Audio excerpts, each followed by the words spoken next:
Hello, നമ്മുടെ ഹയമോളുടെ first review ഉണ്ട്. അപ്പോൾ അതിന് വേണ്ടി പോവാണ്. അപ്പോൾ ഫയലും കാര്യങ്ങളൊക്കെ എടുത്തിട്ടുണ്ടെങ്കിൽ ഒന്നുകൂടി ഉറപ്പാക്കണം. അപ്പോൾ പോകുന്നതിന് മുന്നേ ഒരു സംഭവം കണ്ടു കേട്ടോ.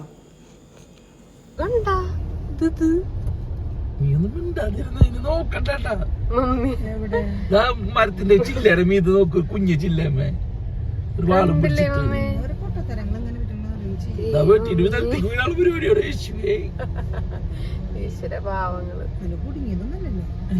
അത് വെട്ടിട്ട് വീടാളെ പരിപാടി നിലത്തേക്ക്. മഴ ആയതുകൊണ്ട് അടുത്തുള്ള റോഡിൻ്റെ അടുത്തുള്ള മരങ്ങളൊക്കെ വെട്ടാനുണ്ട്. അപ്പോൾ അതൊന്നൊരു ഇത് കണ്ടപ്പോൾ ഞാൻ വെറുതെ എടുത്തതാണ്.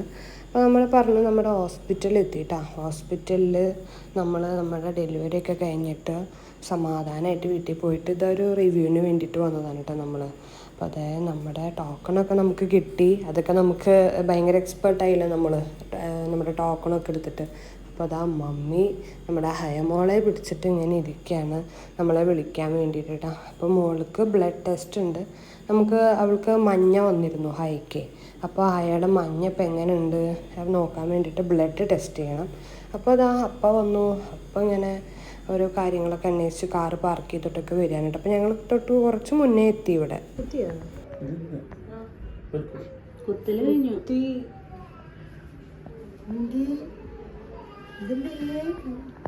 ജനിച്ചത് മുതൽ എത്ര കാണുന്നൂടെ മോളെ?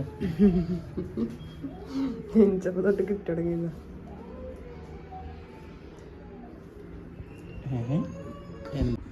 നിങ്ങളെന്താ ഞാൻ കുട്ടിക്ക് ഇഞ്ചക്ഷൻ കിട്ടുമ്പോൾ ചിരിക്കണമെന്ന് വിചാരിക്കരുത്. കാരണം നമ്മുടെ മോളുടെ വയറ് ഫുള്ള് നിറഞ്ഞ കാരണം കൊണ്ട് അവൾ ഇത്ര സന്തോഷമായിട്ട് കിടക്കണേന്ന് പറഞ്ഞപ്പോൾ എനിക്ക് അതൊരു ഭയങ്കര എന്തോ ഒരു ഹാപ്പിനെസ്സായി. അവൾക്ക് സ്റ്റാർട്ടിങ് തന്നെ കുറേ ബ്ലഡ് ടെസ്റ്റൊക്കെ ചെയ്തു, മഞ്ഞപ്പിൻ്റെ കൗണ്ടൊക്കെ നോക്കാൻ വേണ്ടിയിട്ടേ. അപ്പോൾ ഇതൊന്നും അവൾക്കൊരു പ്രശ്നമില്ല എന്ന് ഞങ്ങളിങ്ങനെ പറയായിരുന്നു. ഇനി ഇയറിൻ്റെ ടെസ്റ്റിന് വേണ്ടി വന്നിരിക്കുകയാണ് കേട്ടോ. അയമോള് നല്ല ഉറക്കമൊക്കെയാണ്, കുഴപ്പമൊന്നുമില്ല. ആൾ നല്ല അഡ്ജസ്റ്റാണ് കേട്ടോ. അപ്പോൾ എനിക്ക് ഒന്ന് സെറ്റാവാനായിട്ട് കുറച്ച് ടൈം എടുക്കുന്നുണ്ട് എഴുന്നേറ്റ് പോകാനൊക്കെ. അപ്പം മമ്മി അവളായിട്ട് പോയിരിക്കുകയാണ്. അപ്പം ഞാനും അപ്പം ഇങ്ങനെ ഓരോ വർത്തമാനങ്ങൾ പറഞ്ഞിട്ടിരിക്കുകയാണ് കേട്ടോ ആ സമയത്തൊക്കെ. അങ്ങനെ നമ്മുടെ ഇയർ ടെസ്റ്റ് എല്ലാം സെറ്റാണ് കേട്ടോ. അത് അപ്പം തന്നെ റിസൾട്ട് അറിയും. അപ്പോൾ നമുക്ക് ബ്ലഡിൻ്റെ റിസൾട്ട് നമുക്കൊരു 2 hours ഒക്കെ വെയിറ്റ് ചെയ്യണം. അപ്പോൾ നമ്മൾ ഫുഡ് കഴിച്ചിട്ട് വരാമെന്ന് വിചാരിച്ചിട്ട് നമ്മളതേ പോവാണ് കേട്ടോ. അപ്പോൾ ഞാനിങ്ങനെ ആലോചിക്കായിരുന്നു, എൻ്റെ ബോഡി കൊണ്ട് എല്ലാം ഓക്കെ ഞാൻ വരുന്നുണ്ട്, എല്ലാം ഓക്കെ ആണെങ്കിലും. പക്ഷേ എൻ്റെ മനസ്സ് റൂത്തുണ്ടായപ്പോൾ ഞാൻ ഭയങ്കര സ്ട്രോങ് ആയിരുന്നു. റൂത്തുണ്ടായപ്പോൾ ഒന്നും കൂടെ ഞാൻ മനസ്സുകൊണ്ട് കുട്ടികളുടെ കാര്യത്തിൽ ഭയങ്കരമായിട്ട് ഒരു ടെൻഷനുള്ള ഒരു ആളായി മാറിയിട്ടാ. ഇപ്പോൾ റൂത്തിൻ്റെ കാര്യത്തിലായാലും ഹയയുടെ കാര്യവും വന്നപ്പോൾ ഞാൻ ബോഡി കൊണ്ട് സ്ട്രോങ് ആയി വരികയാണ്. പക്ഷെ മനസ്സുകൊണ്ട് ഞാൻ അവരുടെ കാര്യത്തിൽ കുറച്ചും കൂടി ഒരു ഇതിലേക്ക് വന്നുകൊണ്ടിരിക്കുകയാണ്. എന്താവും, അവർ ഓക്കെ അല്ലേ, അങ്ങനത്തെ ഒക്കെ ഓരോ കാര്യങ്ങളിൽ. അപ്പോൾ ഞാൻ മമ്മിക്ക് ഞങ്ങൾ സ്റ്റേ ചെയ്ത റൂമൊക്കെ കാണിച്ചു കൊടുത്തിട്ട് നമ്മുടെ അതിലുള്ള കോമ്പൗണ്ടിൽ തന്നെ ഉണ്ട് നമ്മുടെ പാരഗണിൽ എത്തിയിട്ടാണ്. അപ്പോൾ അതാ ഞാൻ ഹോസ്പിറ്റലിലായിരുന്ന സമയത്തൊക്കെ പാരഗണിലെ ഫുഡ് വേണോ എന്ന് പറഞ്ഞിട്ട് എൻ്റെ ഹസ്ബൻഡ് എന്നോട് ഇങ്ങനെ പറഞ്ഞ് നടക്കുമായിരുന്നു. അപ്പോൾ ഒക്കെ ഞാൻ വേണ്ട പറയുമായിരുന്നു കേട്ടോ.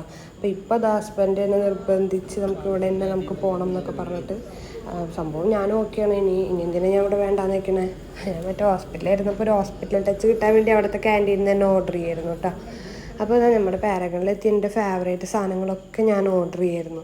അപ്പോൾ അതാ മമ്മിയുടെ അടുത്താണ് ഉണ്ണി ഒരു വാശി പിടിക്കുമ്പോൾ മമ്മി ഒന്ന് സെറ്റാക്കിയിട്ട് കൊണ്ടുവരും. അങ്ങനെയൊക്കെ സംഭവം നമ്മുടെ അമ്മമാരുള്ള ഒരു അടുത്തുള്ള ഒരു ഫീല് വേറെ ഒരാളുണ്ടെങ്കിൽ നമുക്ക് കിട്ടില്ല കേട്ടോ. ഇത്രയും ഫ്രീ ആയിട്ട് നമ്മൾ വേറെ ആരെങ്കിലും ആണെങ്കിൽ നമ്മൾ അയ്യോ വേണ്ട ഞാൻ തന്നെ നോക്കാം എന്നൊക്കെ പറഞ്ഞ് നിൽക്കും. ഇത് അമ്മമാരാകുമ്പോൾ മമ്മി നോക്ക് എന്ന് പറഞ്ഞ് നമ്മുടെ കാര്യങ്ങൾ ചെയ്തുകൊണ്ടിരിക്കും.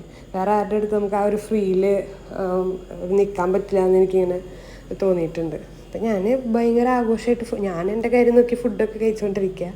മമ്മി ഉണ്ണിയൊക്കെ ഓക്കെ അല്ലേ എന്നൊക്കെ നോക്കി ഫുഡ് കഴിച്ചുകൊണ്ടിരിക്കുകയാണ് കേട്ടോ. അപ്പോൾ നമുക്ക് ഫുഡ് കഴിക്കണതിനൊന്നും ഒരു ബുദ്ധിമുട്ടുണ്ടായില്ല. വേഗം കഴിച്ച് നമ്മൾ റിസൾട്ട് വന്നു നോക്കിയിട്ട് ഹോസ്പിറ്റലിൽ വന്നു കേട്ടോ തിരിച്ച്.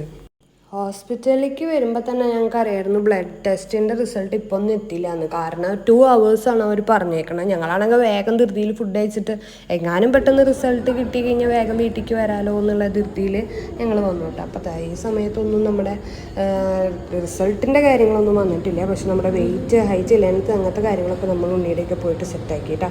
അപ്പോൾ ഇനിയും ടൈം എടുക്കണതുകൊണ്ട് ഞാൻ അവിടുത്തെ ക്യാൻറ്റീനിലൊക്കെ പോയിട്ട് ചായ, എനിക്കിഷ്ടപ്പെട്ട സംഭവങ്ങളൊക്കെ കഴിച്ച് ഞാൻ അടിപൊളിയായിട്ട് ഇരിക്കുകയാണ്.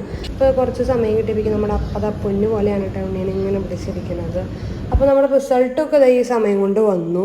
ഞങ്ങളൊക്കെ പോയി ഡോക്ടറെയൊക്കെ കണ്ട ആൾ ഉഷാറാണെന്നൊക്കെ പറഞ്ഞിട്ട്. അപ്പോൾ ആ ഒരു സന്തോഷത്തിലാണ് നമ്മുടെ മഞ്ഞപ്പൊക്കെ ഒന്ന് കുറഞ്ഞു, റിസൾട്ട് ഓക്കെ ആണ്, അങ്ങനെയാണ് പറഞ്ഞേക്കണത്. അപ്പോൾ ഈ സമയം നമ്മുടെ അവിടുത്തെ കോർഡിനേറ്റർ വന്നിട്ട് പറയണം, നിങ്ങൾ അന്നത്തെ നിങ്ങളുടെ ഫോട്ടോ മേടിച്ചിട്ടില്ല ഹയയുടെ, അപ്പോൾ അത് തന്നെ ഞങ്ങളിപ്പോൾ തരാമെന്നൊക്കെ പറഞ്ഞിട്ടുണ്ട്. കാരണം ഞങ്ങൾ അന്ന് ഡിസ്ചാർജ് എന്ന് കേട്ട വശം പിന്നെ അവരെയൊന്നും ഒന്നും ഓർമ്മപ്പെടുത്താമെന്നില്ല. ഞങ്ങൾക്കൊരു ഒന്നും വേണ്ട, ഫോട്ടോയും വേണ്ട, ഒന്നും വേണ്ട എന്നല്ലേ ഞങ്ങൾ ഡിസ്ചാർജ് മേടിച്ചിട്ട് വേഗം വീട്ടിലേക്ക് പോവുകയാണ് അന്ന് ചെയ്തത്. അപ്പോൾ ഇപ്പോൾ ഹോസ്പിറ്റലിൽ വന്നപ്പോൾ അവർ മറക്കാതെ നമുക്കത് തന്നു കേട്ടോ. അപ്പോൾ നമ്മളിതാ തിരിച്ച് പോവുകയാണ് ഹോസ്പിറ്റലിൽ നിന്ന് വീട്ടിലേക്ക്. അപ്പോൾ പോണ വഴിക്ക് നമ്മുടെ കുറച്ച് പ്ലാൻഡായിരുന്നു നെസ്റ്റോയിൽ കയറാം അങ്ങനെയൊക്കെ. അപ്പോൾ ഞാനിങ്ങനെ ഇപ്പോൾ വണ്ടിയിൽ പോകുമ്പോൾ പറയണ വേണ്ട, ഉണ്ണി ഒന്ന് സെറ്റ് ആവട്ടെ, അത് കഴിഞ്ഞിട്ട് ഞാനൊന്ന് ഉഷാറാവാം. കാരണം എനിക്ക് റൂത്ത് ഉണ്ടല്ലോ, റൂത്ത് ഹയക്ക് നമ്മളിങ്ങനെ ഇരിക്കണ പോലെയല്ലേ, റൂത്തിന് നമ്മൾ ഇപ്പോൾ ഉഷാറായിട്ടിരിക്കണം, അവളെയും കൊണ്ട് എവിടേക്കെങ്കിലുമൊക്കെ പോകണം. അപ്പോൾ ഞാൻ കുറച്ച് കഴിഞ്ഞ് ഒന്ന് പുറത്തേക്കൊക്കെ ഇറങ്ങിയിട്ട് അടങ്ങും എന്തായാലും. ഇപ്പം ഞാനൊന്ന് സെറ്റ് ആവട്ടെ എന്ന് ഞാൻ വിചാരിച്ചു കേട്ടോ. അപ്പോൾ അതാ നമ്മുടെ എമ്മിലിന് തൃശ്ശൂരിൽ നിന്ന് പോണ വഴിക്ക് പിക്ക് ചെയ്തു ഞങ്ങൾ. അവനൊരു കോഴ്സിന് ചേർന്നിട്ടുണ്ടായിരുന്നു, അവൻ ഒടുക്കത്തെ നാണായിരുന്നു. ഞങ്ങൾ പിന്നെ എന്താ നേരെ വീട്ടിലേക്ക് പോവാണ്, വേറെ പരിപാടിയൊന്നുമില്ല. അപ്പോൾ ഓരോരോ കാര്യങ്ങൾ പറഞ്ഞിട്ട് ഇങ്ങനെ പോവാണ് കേട്ടോ. അപ്പോൾ എല്ലാവർക്കും താങ്ക് യു, എൻ്റെ വീഡിയോയ്ക്കൊക്കെ സപ്പോർട്ട് ചെയ്യണേൽ താങ്ക് യു സോ മച്ച്.